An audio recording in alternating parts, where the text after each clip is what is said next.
নমস্কাৰ সকলোকে। আহক আজি মোৰ লগত বেঙেনাৰ ভৰ্তা বনাওঁ। প্ৰথমতে এটা বেঙেনা আৰু দুটা বিলাহী লৈ ওপৰত তেল লগাই এনেদৰে বেঙেনাটো কাট কৰি ভিতৰত কেইফুটামান নহৰু আৰু জলকীয়া ভৰাই পুৰি ল'ম।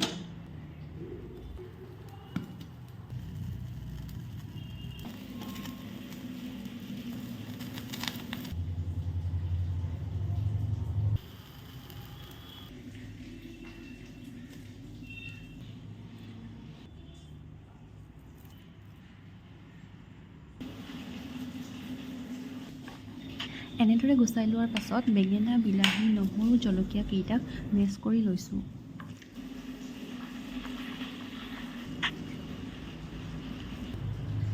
জিৰা গুটি কেইটামান, ইলাইচি, জলকীয়া, সৰুকৈ কাটি থোৱা পিঁয়াজখিনি তেলত দি এনেদৰে মই ভাজি লৈছোঁ।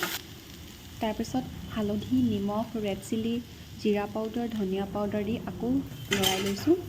তাৰপাছত মেছ কৰি থোৱা বেঙেনা আৰু বিলাহী মিশ্ৰণটো এনেধৰণে দি মই অকণ তেল কম দিছিলোঁ, সেইকাৰণে বেঙেনাখিনি লাগি নধৰিবলৈ পানী অকণমান ছটিয়াই দিছোঁ।